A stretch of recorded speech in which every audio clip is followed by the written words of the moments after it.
everyone, welcome back to flight school. I'm Micah, your instructor.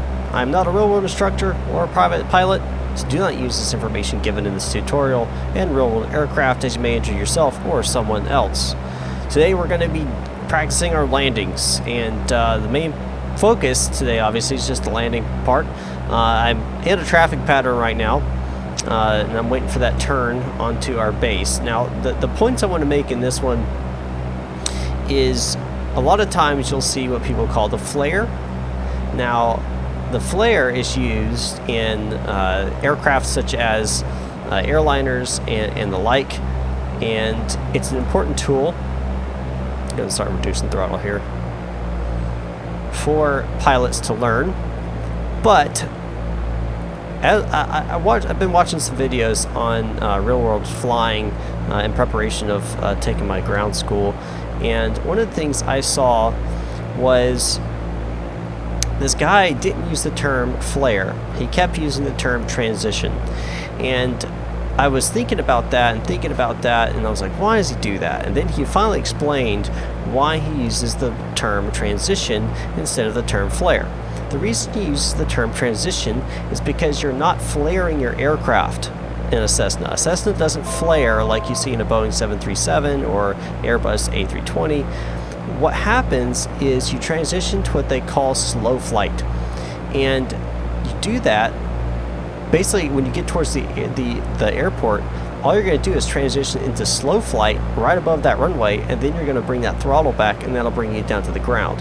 The reason he uses that is because it prevents a lot of the mistakes made by pilots by flaring too much, and that flare too much can actually cause major issues. So we're going to focus today on getting that transition right and landing. Now in the approach of a Cessna, what you want to do is you want to be flying a little late for my turn there, but you want to be flying on your final about 70 knots, and that's your marker right above your 60, which is that one right there, or actually your second marker.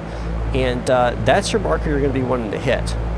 Now I'm belatedly lowering my flaps. I should have done that already, but it is what it is. And we're going to shoot for 20 flaps. We're not going to shoot for a full on 30. I think that's what the Cessna 172 Max is. And the reason we're not shooting for a full 30 is because a lot of people have problems when they have flaps all the way down. And what I mean by that is they get too much of that ground effect coming in, and they end up not actually landing it at a good vertical speed, and we'll show that in a second. But so we're gonna go in here on the 20 right now, and as you can see, all I'm using is basically this right here. I'm gonna line this up with the center of the runway. That's all I'm doing, and I'm watching those PAPI lights. Those are gonna give me my glide slope. 2 reds and 2 yellows are what you're looking for. And again, watching those speed right there. Remember, you're pitching for speed, using your throttle for altitude. And all I'm doing is keeping the runway in sight. I'm keeping the mark, what I'm trying to hit for, in sight the entire time. If you don't see it, you're going to have problems. Or if you're way too short, obviously you're going to have problems too. Again, just bring it nice and easy in here. And as I approach the field, as I cross this threshold, I'm going to go ahead and cut my throttle back. Not quite to idle, but really close. And I'm going to transition into a slow flight. Just transitioning, letting my aircraft fly slow, and then bring that throttle down, just tap the ground, bringing that nose down. That easy, guys. Now I know that was a lot of information really fast, so I encourage you to replay it. And I'm going to go ahead and do a go around basically, or a touch and go. Bring my flaps up, increasing my throttle. And I'm going to do it again, and we'll fly a pattern here as well, just for more practice. Pitching for that speed. And again, what I want you to focus on when you're doing this kind of stuff, when you're practicing your landings, is that transition. Getting that speed right on your approach, that's important, okay? Getting your speed right on approach is extremely important.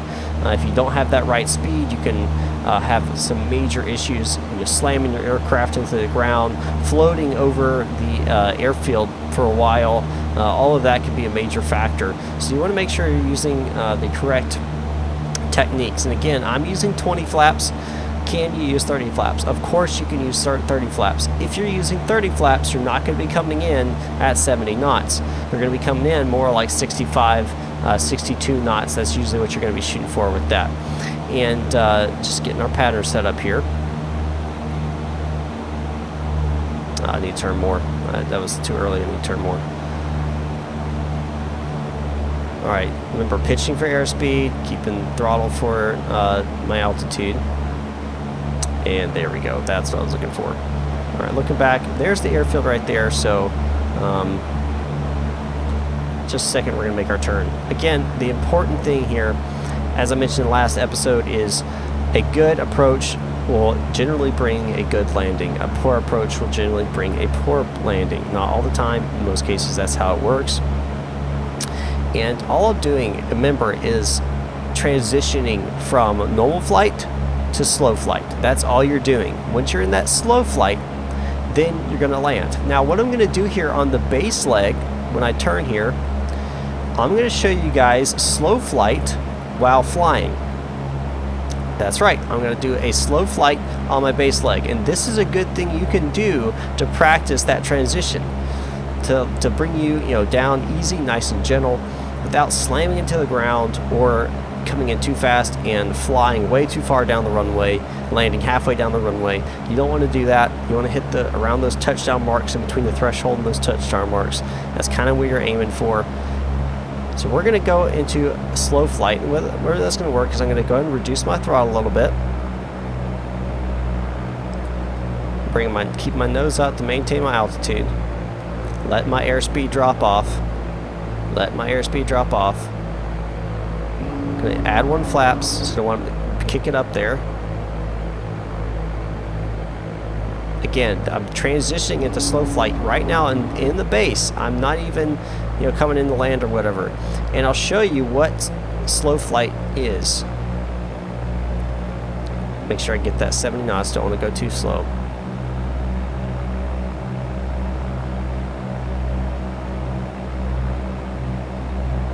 Alright, now I'm going to use my pitch here. And all I'm doing, I'm barely even touching the yoke right now, guys. I wish I could show you this. I don't have it set up to show you. But I'm flying right now just under 70 knots. You'll note, you see that. Pretty much straight and level. I'm bouncing up and down a little bit, but pretty much straight and level. And again, this is what they call slow flight. Now, I only have 20 flaps out. Now I'm going to show you guys what it looks like with 30 flaps out.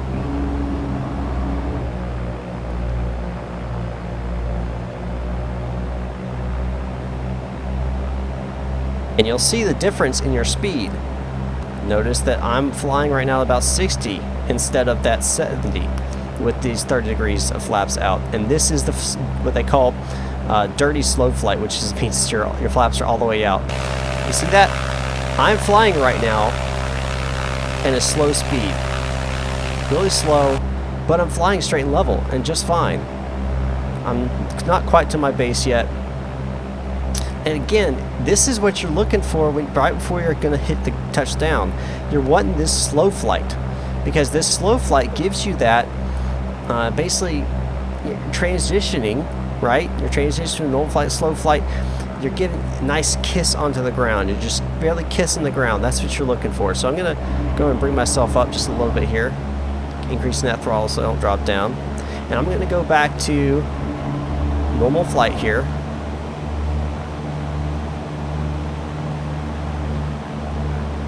Just so you can see that whole transition here. Now I should already go ahead and start descending now, so I'm going to reduce that throttle a little bit. That way, before we turn on the base here.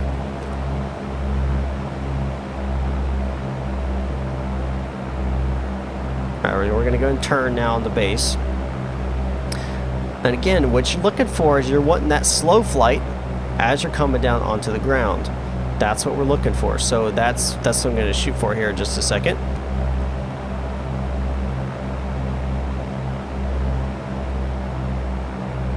Again, pitching for speed, altitude, using the throttle to maintain altitude, or reduce it, which right now I'm reducing altitude.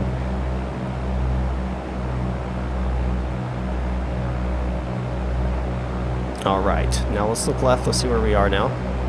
Not quite there yet. I'm going to go and drop flaps to 10 right now. Automatically going to want to make your aircraft pitch up, so you want to keep that nose down. Again, I'm just slowly descending right now. Usually about 500 feet per second is what you're shooting for. I'm going to make my turn now on the final. Right when I get turn on the final, that's when I drop my flaps to 20.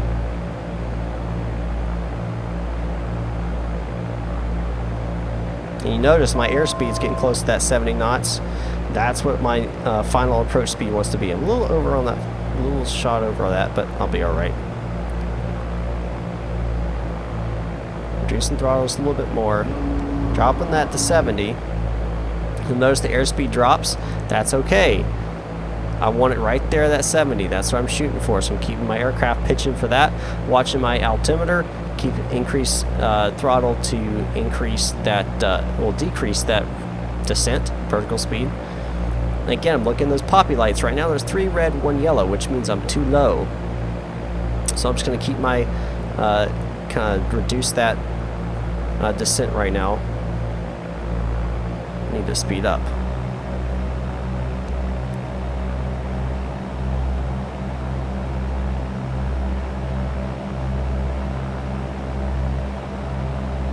There we go. There's those 2 poppy lights. That's what I'm looking for. So now on the glide slope. This is what it's called, the glide slope. So gliding downwards, right? So I'm on the glide slope right now into the aircraft, the airport, not the aircraft. I'm in the aircraft.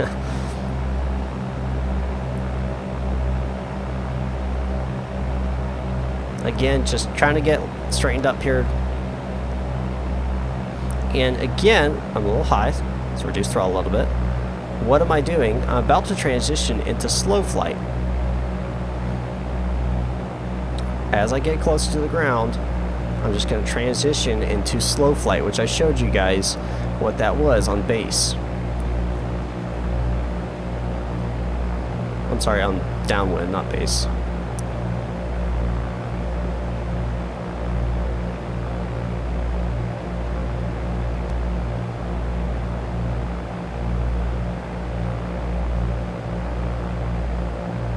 As I get here, all I'm doing, I'm just going to go ahead and transition right now into slow flight, and I'm going to reduce throttle to bring me down. That's all I'm doing is reducing throttle, keeping the aircraft nose up just a little bit. Oh, kissed it, kissed it. And that's what you're looking for, guys. You just want that kiss. Where you barely even felt. I mean, you saw my nose barely moved at all when I touched that ground. That's what you're looking for. That's what you want. Now you notice when I actually touched the ground, I was about 60 knots, because that's generally about where it's going to be when, you know, I lose my ability to stay up in the air. And what that, again, I transitioned to slow flight, right? That's what I did right before. You saw I kind of leveled out, and then you saw me descending. Why was I descending? Because I reduced throttle to transition from slow flight to the ground. I'm using that throttle to transition from being 100 feet, 50 feet off the ground to touching the ground. That's why you use the word transition instead of flare. A flare generally flares about 10 degrees. You'll notice I didn't do that. And that's because of Cessna. If you flare too much, you actually can, you're gonna more than likely stall the aircraft out, and you're gonna slam those landing gear down on the ground, and Cessnas can't really take that much pounding. Now, in a 737, and an Airbus, even a CRJ-200, or you know, any other really airliner out there, you're going to flare the aircraft, and that's usually going to be about a 10-degree flare. And the reason you flare it is because you're coming in faster. They're designed to take that impact on that rear landing gear. They have hydraulics in there that can take it. That's not the case here on the Cessna 172, so just keep that in mind, guys. Again, you're transitioning, not flaring. Anyway, I hope you guys enjoyed this tutorial. I know it's quite a lot of information, and the best thing I can tell you, it's okay, I'm not worried about that. The best thing I can tell you is to practice, practice, practice. And the more you practice, the better you will be, and the better pilot you'll be. Engage that parking brake. And just overall in general, you're going to be a better sim pilot and real world pilot if you do that as well. Anyway, guys, thanks for joining me. I hope you guys enjoyed this, and I'll see you guys next time on another flight school.